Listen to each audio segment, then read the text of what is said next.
Assalamualaikum warahmatullahi wabarakatuh. Selamat datang kembali adik-adik di channel Prediksi Fisika. Pada kesempatan kali ini kita akan membahas tentang kisi-kisi ASPD dan kisi-kisi ujian sekolah untuk mapel IPA khususnya fisika. Jadi nanti saya akan membahas mengenai materi-materi yang sesuai dengan kisi-kisi beserta contoh-contoh soalnya yang sesuai. Untuk itu, marilah kita belajar bersama-sama supaya lebih paham akan fisika. Oke, kita mulai. Dari yang pertama adalah kisi-kisinya adalah tentang pengukuran. Nah, di dalam kisi-kisi pengukuran ini nanti terdapat dua materi, yaitu tentang pengukuran dan tentang besaran. Yang pertama adalah tentang pengukuran. Jadi di pengukuran ini akan ada 4 macam, yaitu yang pertama ada pengukuran panjang, ada pengukuran massa, ada pengukuran waktu, dan pengukuran besaran turunan. Nah, yang pengukuran panjang biasanya adalah soalnya nanti disediakan seperti pada gambar ini, yaitu ada sebuah benda, nanti diukur panjangnya menggunakan mistar. Tapi benda itu mengukurnya bukan dari skala 0, tapi dari skala tertentu. Untuk itu bagaimana caranya? Jadi yang caranya adalah yang pertama kita lihat dulu ya. Kita lihat dulu skala yang sebelah kiri ya. Jadi kita lihat dulu skala ini. Nah, ini skalanya berapa sama yang skala yang sebelah kanan itu menunjuk angka berapa, gitu ya. Nah, jadi kalau di sini ini yang skala kiri, nah ini kan menunjuk 0,6 ya. Di sini tulis saja ini adalah 0,6 cm. Terus yang sebelah kanan ini adalah menunjuk 2,5 cm. Untuk itu panjang kan ya. Jadi panjang. Nah, berarti panjangnya sama dengan apa? Skala yang kanan, skala kanan kurangi skala yang kiri. Nah, jadi sama aja ini. Skala kanan 2,5, skala kiri 0,6. Berarti dapat 2,5 kurangi 0,6. Nah, itu nanti ketemu 1,9 cm. Gitu ya. Jadi untuk panjang, kata kuncinya adalah skala kanan dikurangi dengan skala kiri, gitu. Terus yang selanjutnya adalah tentang pengukuran massa. Nah, di pengukuran massa biasanya menggunakan neraca lengan. Nah, di neraca lengan itu terdapat namanya 3 bagian. Nah, 3 bagian itu adalah di sini. Yang pertama bagian ratusan, ini bagian puluhan, dan ini bagian satuan. Jadi nanti untuk mengukur massanya bagaimana? Tinggal dijumlahkan saja. Di bagian ratusan itu menunjuk skala berapa, di puluhan berapa, di satuan berapa. Nah, berarti nanti tinggal massa. Nah, nanti massa itu sama dengan yang skala di ratusan ditambah dengan yang di puluhan sama tambah satuan.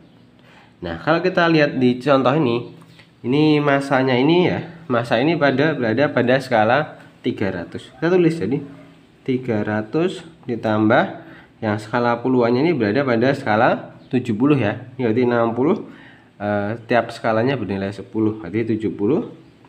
Ditambah yang satuannya ini berada pada 5,5. Nah, tinggal kita jumlahkan, berarti jadi 300 ditambah 70 ditambah 5,5, maka dapat 375,5 gram. Nah, satuannya biasanya adalah menggunakan satuan gram. Jadi ketika menemui soal tentang massa, maka nanti tinggal dijumlahkan saja sesuai dengan skala yang tertunjuk, yaitu di bagian ratusan berapa, di puluhan berapa, sama di satuan. Terus lanjut yang ketiga adalah tentang waktu. Nah, di pengukuran waktu ini biasanya menggunakan namanya stopwatch. Nah, di dalam stopwatch itu nanti ada namanya menggunakan ada dua bagian, yaitu yang lingkaran dalam. Nah, lingkaran yang dalam ini disebut dengan menit. Nah, yang ini menit. Nah, ini menunjuk menit. Nah, terus yang lingkaran yang luar ini ya, ini yang menunjuk detik. Nah, jadi ada menit, ada detik. Nah, terus untuk menghitung berapa waktunya tinggal kita jumlahkan saja. Di menit itu skalanya nunjuk berapa, di detik menunjuk berapa. Gitu ya. Jadi, misal yang skala menit dulu ya. Yang menit. Jadi sama dengan ini kita lihat di sini. Maka ini menunjuk angka 1. Berarti ini adalah 1 menit. Ya. Terus yang detik. Nah, detik kita lihat di sini menunjuk angka ini 45, 46, 47. Berarti ini menunjuk angka 47 detik. Nah, terus nanti waktunya gimana? Tinggal dijumlahkan saja. Tapi ini diubah dulu, 1 menit itu diubah ke detik dulu supaya satuannya sama. Maka kan 1 menit itu ada 60 detik. Terus tinggal ditambah yang ini sama dengan yang 47 tadi. Nah, kita tambahkan maka dapat 7 ini 10. Berarti ketemu 107 detik. Gitu ya. Nah, berarti di stopwatch itu yang penting adalah adik-adik tahu bagian yang dalam, yang lingkaran kecil ini adalah bagian menit, bagian luar ini adalah bagian yang detik. Nah, nanti tinggal dijumlahkan saja. Gitu ya.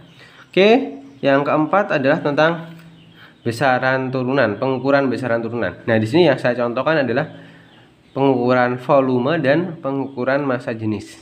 Nah, yang pertama ini ada namanya gelas ukur. Nah, di dalam gelas ukur ini nanti kita bisa menentukan volume benda ini yang kita celupkan. Caranya gimana? Jadi tinggal volume ya. Jadi sama dengan ya. Jadi tinggal volume akhir V akhir kurangi V awal. Jadi volume akhir kurangi volume awal. Nah, di volume awal itu kan isinya air saja. Nah, di sini menunjuk skala 20. Setelah itu, setelah benda ini dimasukkan ke dalam air, maka volumenya tadi berubah menjadi 40. Nah, maka nanti tinggal dikurangkan saja. 40 dikurangi 20. Nah, yang ada 40 kurangi 20, maka ketemu 20 ml. Nah, mililiter itu sama aja 20 cm kubik gitu ya. Nah, terus selanjutnya kita mau menghitung massa jenis. Nah, untuk menghitung massa jenis ini ada namanya massa dulu ya. Nah, ini massanya bisa kita lihat adalah nilainya sudah sesuai ini gambarnya, yaitu 158 gram. Itu untuk mengukur massa jenis gitu ya. Artikel massa jenis ya. Nah, massa jenis. Nah, massa jenis itu apa? Rho kan ya. Nah, kalau massa jenis itu rho tinggal massa 158 dibagi dengan volume yaitu 20 cm kubik. Nah, maka sama dengan massa ya, massa per volume. Massanya 158 dibagi 20 ya. Nah, maka nanti ini ketemu 7,9 gram per centimeter kubik gitu ya. Kalau mau kita ubah ke dalam satuan kilogram per meter kubik, nanti gampang, tinggal dikalikan 1000.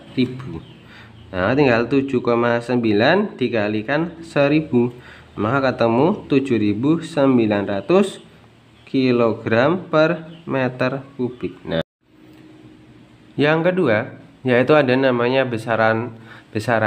Nah, di besaran itu nanti akan terbagi jadi dua, yaitu ada besaran pokok dan ada besaran turunan. Nah, di besaran pokok ini ya, di sini saya akan menunjukkan cara menghafalkannya yang paling gampang, yaitu menggunakan hafalan yaitu jiwa SMP.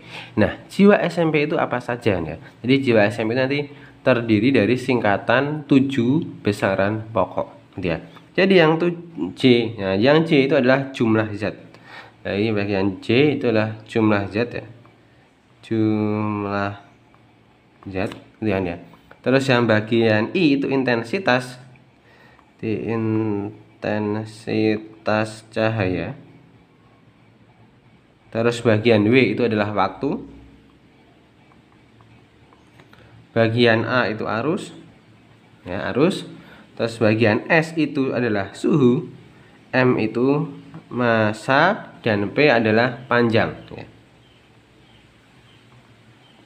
Nah, berarti di sini ada 7 besaran pokok yang harus adik-adik hafalkan. Jadi bisa kalau yang keluar adalah tentang besaran, berarti pakai hafalan adalah jiwa SMP. Kalau besaran turunan apa? Banyak ya. Jadi kalau besaran turunan tuh yang penting di luar 7 itu ya. Jadi kalau besaran turunan itu banyak sekali. Kalau besaran turunan. Nah, hari ini tadi. Nah, besaran turunan apa aja? Yang pertama misal luas. Terus ada volume. Terus misal ada massa jenis gitu ya. Massa jenis, terus ada gaya, terus ada kecepatan, terus ada percepatan. Nah, jadi di besaran turunan itu nanti ada banyak contoh ya. Jadi yang penting kalau besaran turunan itu di luar 7 besaran pokok tadi.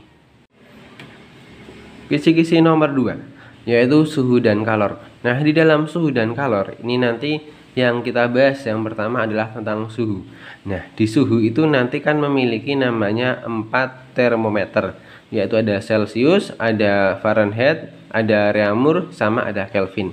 Nah, nanti adik-adik biasanya disuruh mengkonversikan misal dari Celcius ke Reaumur, Celcius ke Fahrenheit, Celcius ke Kelvin dan sebagainya itu ya, atau dibolak-balik. Jadi nanti adik-adik harus bisa mengkonversikan. Nah, yang perlu dipahami dulu bahwasanya masing-masing temperatur tadi, termometer tadi memiliki namanya perbandingan. Jadi punya perbandingan masing-masing ya. Saya tuliskan di sini. Jadi yang pertama ada Celcius banding Reaumur banding Fahrenheit banding Kelvin gitu ya. Nah, bagian Celcius itu adalah perbandingannya 5, Reaumur itu 4, Fahrenheit itu 9 dan Kelvin itu 5. Jadi ini ya, ini adalah bagian dari masing-masing termometer tadi.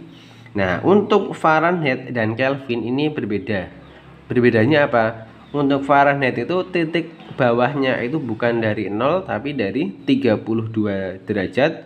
Sedangkan kalau Kelvin itu mulainya dari 273. Sedangkan kalau yang Celcius dan Reaumur itu udah bener ya, mulainya dari tadi 0. Titik bawahnya 0 gitu ya. Nah, misal langsung aja ke contohnya ini supaya kita lebih paham. Nah, jadi di sini ada zat A dan zat B. Zat A-nya ini suhunya 50 derajat Celcius, zat B-nya 60 derajat Celcius. Nah, yang zat A ini nanti mau kita ubah ke Reaumur dan ke Fahrenheit. Sedangkan yang zat B ini mau kita ubah ke dalam Kelvin gitu ya.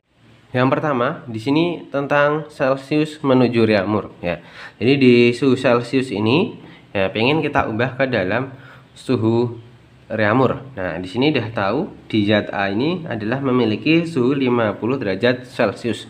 Caranya bagaimana? Nah, caranya seperti ini. Jadi nanti ya, untuk kita mau mengubah ke T Reaumur ya, maka tinggal tulis T Reaumur ya sama dengan terus perbandingannya dulu. Nah, bagian atas yang perlu adik-adik pahami, bagian atas ini ditulis bagian tujuan dari pengubahan tadi. Nah, tujuan kita kan itu pengen ke Reaumur. Maka Reaumur tadi adalah perbandingannya tadi adalah 4. Maka ditulis ini adalah 4. Terus yang bawah itu ditulis asalnya. Asalnya tadi dari mana? Dari termometer Celcius. Maka di sini ditulis 5. Nah, gitu ya. Paham? Nanti terus habis itu baru dikalikan suhu Celciusnya. Gitu ya caranya. Nah, maka sama dengan tinggal 4/5 dikali 50 gitu ya. Maka ini coret dapat 10, maka ketemu 40 derajat Reaumur. Gitu ya. Jadi ketemunya adalah 40 derajat Reaumur. Terus yang selanjutnya adalah dari Celcius ke Fahrenheit ya. Jadi misal dari Celcius, jadi derajat Celcius menuju derajat Fahrenheit. Nah, caranya hampir sama kayak yang Celcius ke Reaumur, cuma bedanya di nilai perbandingannya aja. Nah, jadi kita tulis T Celciusnya tadi 50 derajat Celcius. Nah, tinggal T Fahrenheit sama dengan nah, tadi bagian tadi atas ini kan diisi tujuannya. Tujuan kita ke Fahrenheit, maka diisi 9. Terus asalnya dari Celcius, maka diisi 5. Terus baru dikali T Celcius. Nah, tapi ini jangan lupa. Nah, ini jangan lupa karena jangan lupa apa? Ditambah sama 32. Karena apa? Ya karena di Fahrenheit tadi kan titik bawahnya bukan dari 0, tapi dari 32. Maka Jangan lupa ditambah 32. Dapat 9/5 ya. Jadi 9/5 dikali 50 plus 32.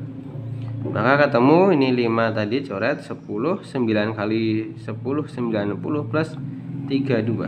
Nah, maka nanti ketemunya 122 derajat Fahrenheit.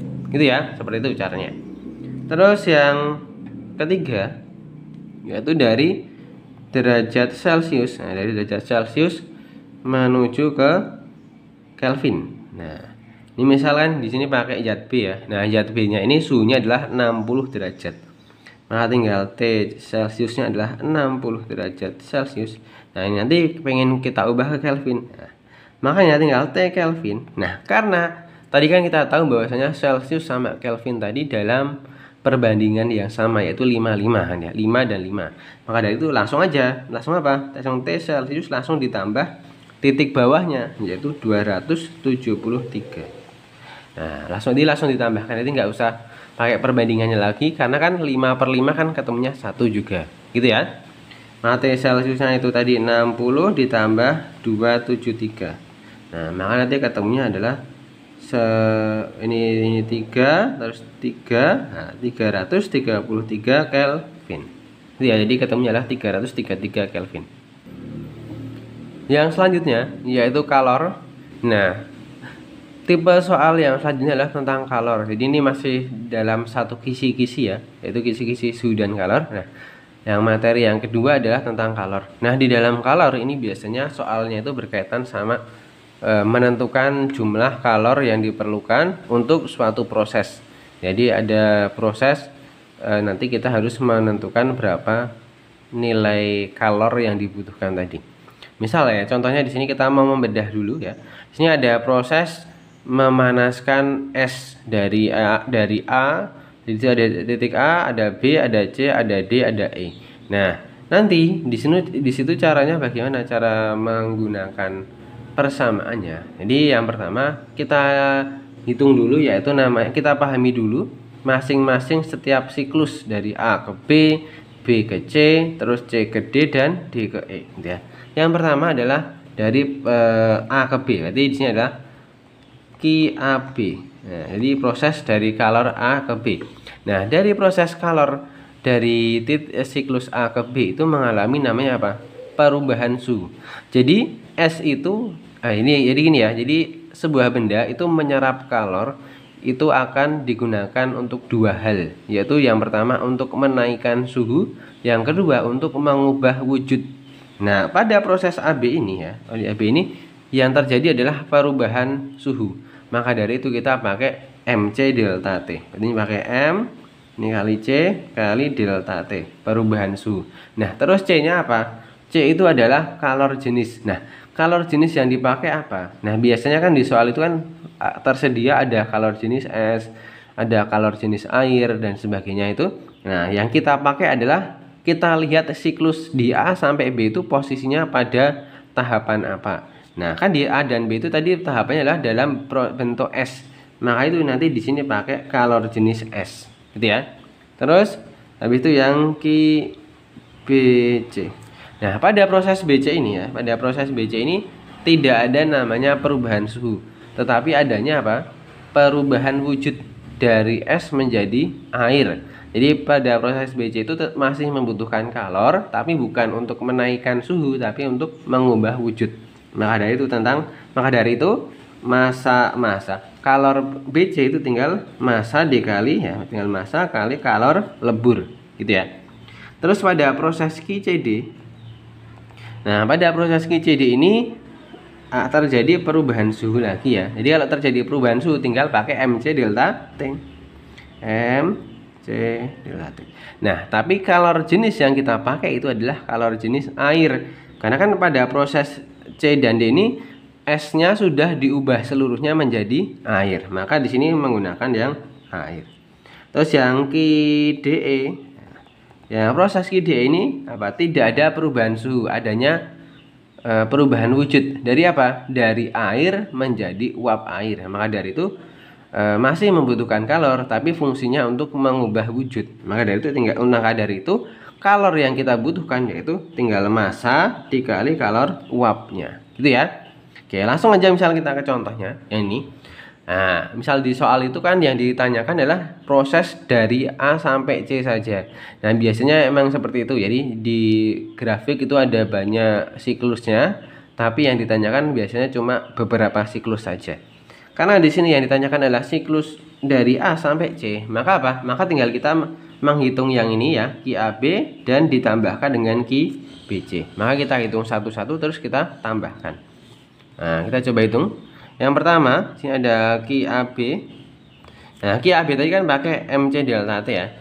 Tinggal M kali CS kali delta T. Maka masanya tadi di sini tadi 500 gram ya, berarti 0,5 ya.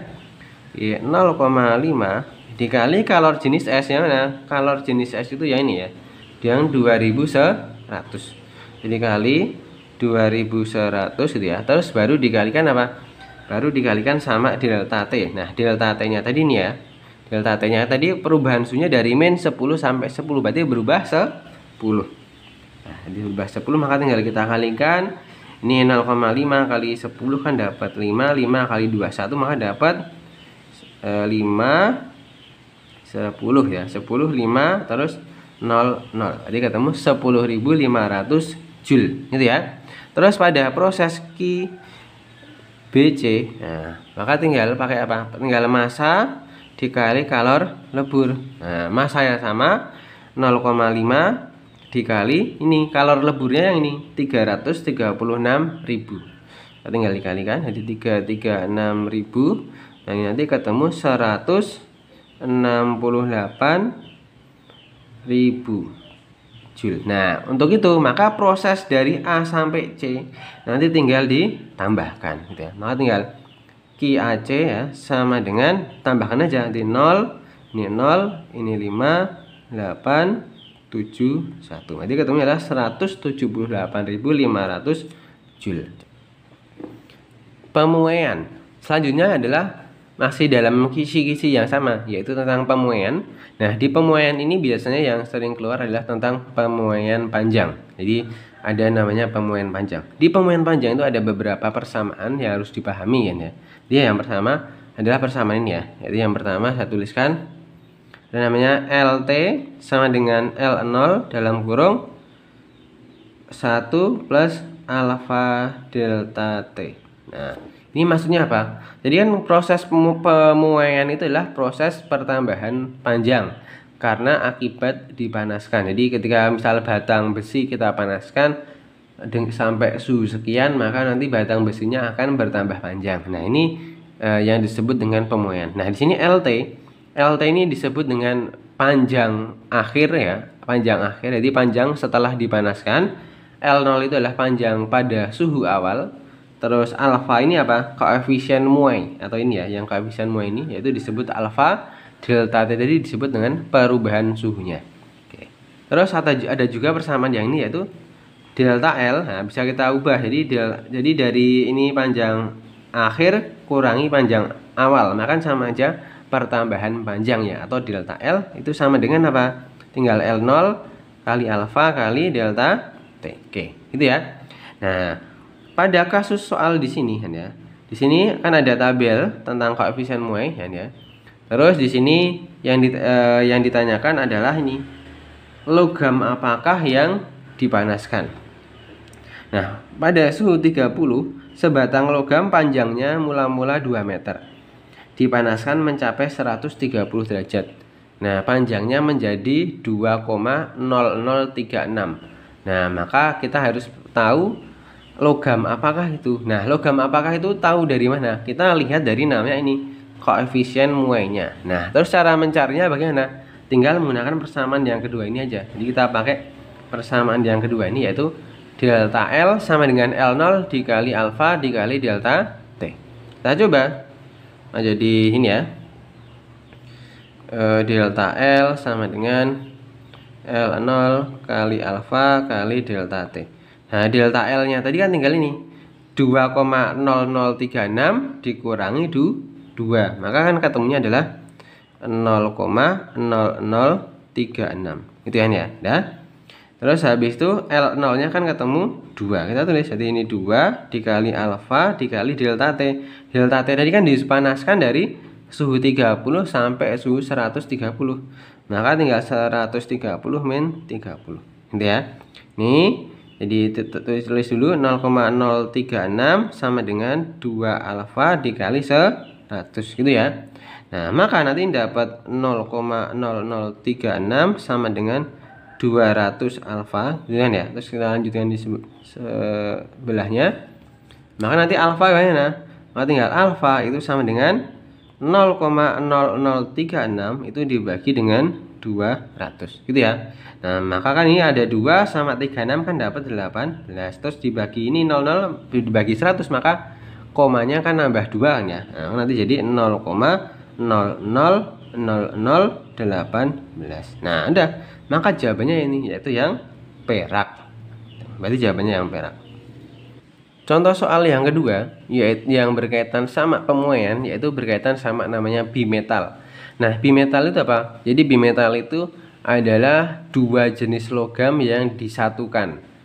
Nah, prinsip kerjanya adalah berdasarkan pemuaian. Jadi nanti ketika dua bimetal tadi kita panaskan, maka akan terjadi namanya pertambahan panjang. Karena dua jenis logam, maka nanti akan terjadi namanya pembengkokan atau pelengkungan. Nah, maka dari itu bagaimana membengkoknya atau melengkungnya tadi? Nah, itu diperhatikan dari namanya nilai koefisien muainya. Nah, jadi diperhatikan dari nilai koefisien muainya. Jadi prinsipnya, jadi ada dua kemungkinan, yaitu logam itu dipanaskan sama didinginkan. Jadi ada dua kemungkinan ya yang akan terjadi. Nah, jadi kalau dipanaskan, jadi kita tulis ya. Ini ya, dipanaskan. Nah, ketika dipanaskan, maka logam itu melengkung kemana? Melengkungnya ke nilai yang apa? Koefisien muainya yang kecil. Jadi ketika dipanaskan melengkungnya ke koefisien muai kecil ya, atau alfa kecil gitu ya. Jadi melengkung ke alfa kecil ya. Ini alfa ya. Alfa kecil ya, atau koefisien muai yang kecil. Sedangkan kalau didinginkan, nah itu nanti melengkungnya ke koefisien yang besar atau melengkung ke alfa yang besar. Jadi kebalikannya. Jadi melengkung ke alfa yang besar. Oke. Nah, dari itu tinggal kita terapkan di sini. Misal di sini contohnya adalah logam ini kita panaskan. Maka nanti mana yang sesuai. Caranya gimana? Kita cek satu-satu melengkungnya dari opsi ini mana yang sesuai. Misal yang pertama, yang opsi A. Opsi A ini ada logam, yaitu ada kuningan sama tembaga. Kuningannya ini adalah angkanya 19, kita tulis. Ini 19, terus tembaganya itu 17. Nah, maka harusnya melengkungnya ke mana? Kalau dipanaskan melengkungnya ke yang kecil. Nah, tapi ini malah melengkungnya ke 19, berarti ini salah. Terus yang B itu ini tembaga 17. Terus yang ini adalah besi itu 12. Nah, ini juga salah ya, karena malah melengkungnya ke yang besar, artinya salah. Terus yang C ini aluminium itu 25. Terus yang ini adalah kuningan, yaitu 19. Nah, ini juga salah ya, karena melengkungnya ke yang besar. Ya, maka jawabannya yang D pastinya, karena kan tinggal tersisa yang D. Ini adalah besi, ini 12. Terus ini adalah aluminium 25. Nah, ini benar karena melengkungnya ke yang kecil. Gitu ya, udah benar. Perpindahan kalor. Nah, di perpindahan kalor ini nanti ada namanya 3 ya, ada 3 cara, yaitu yang pertama adalah apa? Konduksi, yang kedua adalah konveksi, yang ketiga adalah radiasi. Nah, jadi perpindahan kalor yang dimaksud adalah itu ya. Jadi ada yang pertama ada konduksi. Nah, konduksi itu apa? Jadi konduksi itu adalah hantaran. Nah, jadi hantaran. Jadi konduksi ini adalah nanti contohnya misal kayak ketika sendok kita panaskan di salah satu ujungnya, maka panas itu akan merambat ke ujung salah satunya. Jadi akan merambat ke ujung satunya. Jadi itu dinamakan hantaran ya, atau hantaran panas. Terus yang kedua ada namanya konveksi. Nah, konveksi ini berkaitan sama namanya aliran ya. Nah, aliran. Jadi merambatnya panas tadi menggunakan namanya aliran. Contohnya apa? Contohnya ketika memasak air, maka nanti kan airnya itu akan mendidih semua ya, karena terjadi namanya proses konveksi tadi, aliran. Terus yang kedua juga contohnya misal terjadinya angin laut, angin darat gitu. Jadi itu juga termasuk konveksi, yaitu aliran panas dalam udara gitu ya. Terus yang ketiga ada namanya radiasi, yaitu pancaran ya. Itu adalah pancaran. Nah, di pancaran ini nanti contohnya apa? Jadi kalau radiasi tadi contohnya adalah misal ketika kita dekat dengan api unggun, maka tubuh kita merasa panas ya, atau hangat. Nah, itu karena terjadi namanya perambatan kalor tapi tanpa melalui perantara. Jadi bisa langsung, jadi karena termasuk gelombang elektromagnetik, jadi nggak butuh zat perantara. Makanya tanpa kita sentuh itu nanti panas itu sudah terasa ke tubuh kita. Kisi-kisi yang ketiga yaitu tentang partikel materi. Nah, di bagian partikel materi ini nanti terbagi jadi 3, yaitu ada yang saya bahas ada 3 contohnya, yaitu ada atom, terus nanti ada molekul, sama ada namanya yang tabel periodik. Nah, di bagian atom, jadi di bagian atom ini nanti biasanya soalnya adalah disuruh mencari, yaitu seperti di jumlah elektron, jumlah proton, jumlah neutron dan sebagainya, itu dari suatu unsur yang diketahui. Nah, kata kuncinya gimana ya? Jadi yang atom ya. Jadi nanti di sini misal ada namanya unsur X, ada unsur X ini, ada unsur X. Terus nanti kan biasanya ada angka-angkanya ya. Di sini saya beri nama Z, yang sini saya beri nama A. Nah, bagian Z, jadi yang bagian Z. Nah, bagian Z itu dinamakan dengan nomor atom. Ini kan nomor atom ya. Terus nomor atom itu apa isinya? Jadi nomor atom itu merupakan jumlah proton, jumlah elektron. Jadi ketika nanti di sini misal ada angkanya 4, berarti apa? Protonnya jumlahnya 4, elektronnya juga jumlahnya 4 gitu ya. Jadi di sini adalah jumlah proton terus sama apa? Jumlah elektron. Nah, jadi kalau kita pecah gitu ya, nomor atom itu merupakan simbol melambangkan jumlah proton ataupun jumlah elektron gitu ya. Itu. Bukan proton ditambah elektron ya, tapi proton dan elektron itu jumlahnya sama gitu loh. Jadi sesuai dengan nomor atomnya. Terus yang A itu disebut dengan nomor massa. Nah, ini disebut dengan nomor massa gitu ya. Terus ini protonnya udah tahu, elektronnya udah tahu. Berarti kalau neutron gimana? Kalau neutron itu adalah A-Z. Nah, kalau A-Z itu disebut dengan jumlah neutron. Nah, jadi untuk mengetahui jumlah neutron atau muatan netral itu tinggal nomor massa kurangi nomor atom. Misal contohnya di sini ya, misal ada karbon ini ya, kita ambil. Jadi misal ada jangan karbon. Yang agak lain misal yang ini natrium aja. Misalnya ada contohnya adalah natrium ya. Na ini adalah sini 11 sama 23 gitu ya. Nah, maka di sini jumlah elektronnya berapa? Nah, ini jumlah elektron tadi kan dilihat dari nomor atom. Berarti kan jumlah elektron tadi 11. Ini 11. Terus jumlah proton berapa? Ya sama, dilihat dari nomor atom, yaitu juga 11 gitu ya. Terus jumlah neutron berapa? Kalau neutron tadi kan tinggal atas kurangi bawah ya, atau nomor massa dikurangi nomor atom. Nomor massanya 23 kurangi 11 gitu ya. Jadi 23 min 11. Nah, ketemu ini 3 min 1 2 berarti 12. Gitu ya. Berarti cara menentukan jumlah proton, elektron dan neutron. Terus yang selanjutnya adalah tentang molekul ya di sini ya. Nah, di molekul nanti biasanya terbagi menjadi 2, yaitu ada molekul unsur dan molekul senyawa. Nah, bedanya apa gitu ya?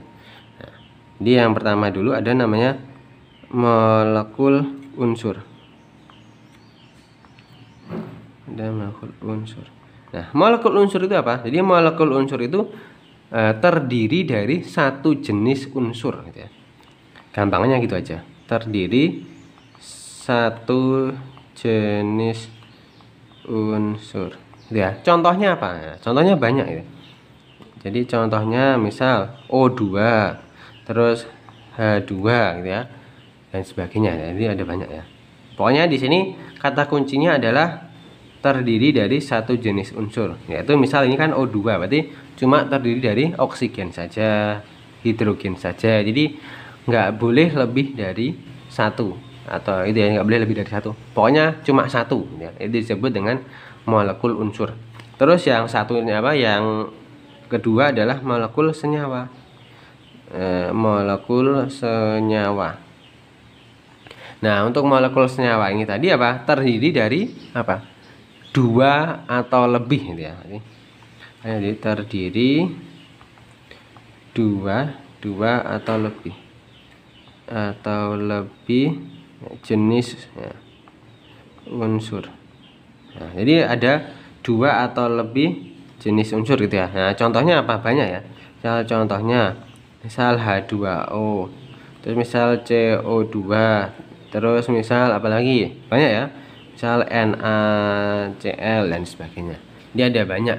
Jadi konsepnya di sini kalau yang senyawa tadi terdiri dari dua atau lebih jenis unsur gitu ya. Jadi misal ini H2O berarti kan ada dua jenis unsur, ada hidrogen sama oksigen. Ini ada karbon sama oksigen. Ini ada natrium sama klorida. Jadi ada dua atau lebih, maka dinamakan molekul senyawa.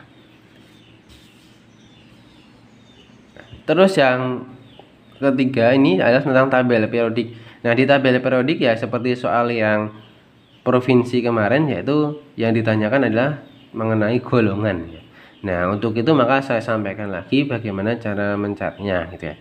Jadi di sini untuk tabel periodik itu nanti biasanya yang ditanyakan adalah tentang golongan ataupun periode. Nah, untuk menentukan golongan dan periode berarti adik-adik harus menguasai namanya konfigurasi elektron gitu ya.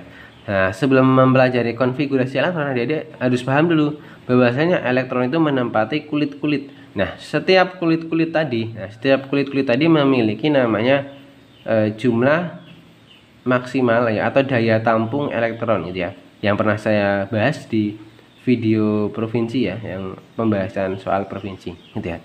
Jadi yang subkulit itu ya. Jadi yang subkulit itu saya ingatkan. Jadi yang kulit elektron. Jadi ada kulit elektron gitu ya. Nah, di kulit elektron tadi ya, kulit pertama. Jadi kulit pertama, nah jadi yang kulit satu itu nanti terdiri dari 2 elektron. Terus yang kulit kedua itu terdiri dari 8 elektron. Terus kulit ketiga itu tadi terdiri dari 18 elektron. Itu ya. Terus kalau kulit ke N, nah, maka nanti apa? Pakai rumus 2N kuadrat. Gitu ya. Oke. Terus habis itu pakai konfigurasi. Ya. Nah, konfigurasinya gimana? Nah, ini dilihat nih. Ini sini ada karbon. Nah, untuk mengkonfigurasikan elektron tadi kita lihat namanya nomor atomnya. Ini karbon nomor atomnya 6, natrium 11, nitrogen 7, ini kalium 19 gitu ya. Nah, kita jabarkan gitu ya. Nah, jadi yang misal yang karbon kan memiliki 6 elektron. Nah, maka kalau kita jabarkan, konfigurasikan, maka 6 elektron itu yang pertama mengisi dulu di kulit pertama, berarti 2. Terus masih ada sisa 4. Gitu kan ya. Terus yang natrium ini misal 11. Ada 11 elektron, maka masuk ke kulit pertama dulu ada 2. Terus masuk ke kulit pertama 2, masih ada sisa 9. Jadi masuk ke kulit kedua yaitu ada 8. Terus ada sisa lagi 1. Gitu ya. Oke, saya contohkan 2 saja, yaitu ada karbon dan natrium. Nah, dari karbon natrium ini nanti kita bisa mengetahui bagaimana periode dan golongan dari unsur tersebut gitu ya. Jadi yang pertama golongan. Nah, golongan tadi apa? Kita lihat dari kita lihat dari jumlah elektron terluar. Jadi jumlah elektron terluar. Nah, berarti kita lihat di sini si karbon tadi kan elektron terluarnya 4. Ya, natrium elektron terluarnya adalah 1. Maka dari itu nanti karbon itu berada pada golongan 4A. Terus yang natrium tadi berada pada golongan ini 1A. Gitu ya. Terus untuk periode. Nah, periode itu apa? Dilihat dari jumlah kulit. Jadi jumlah kulit atom. Nah, ini dilihat hitung aja. Yang karbon tadi kan ini kulit pertama, kulit kedua. Berarti ada karbon itu memiliki 2 kulit. Berarti nanti di sini ada di periode 2 gitu ya. Terus yang natrium ada 3 kulit. Ya, ada 1, 2, 3. Maka menempati di periode ketiga. Jadi natrium ini ke periode ketiga. Itu ya. Oke, ini bagian yang pertama untuk pembahasan bedah kisi-kisi ASPD ataupun ujian sekolah. Untuk itu tetap ikuti channel ini untuk pembahasan berikutnya. Terima kasih.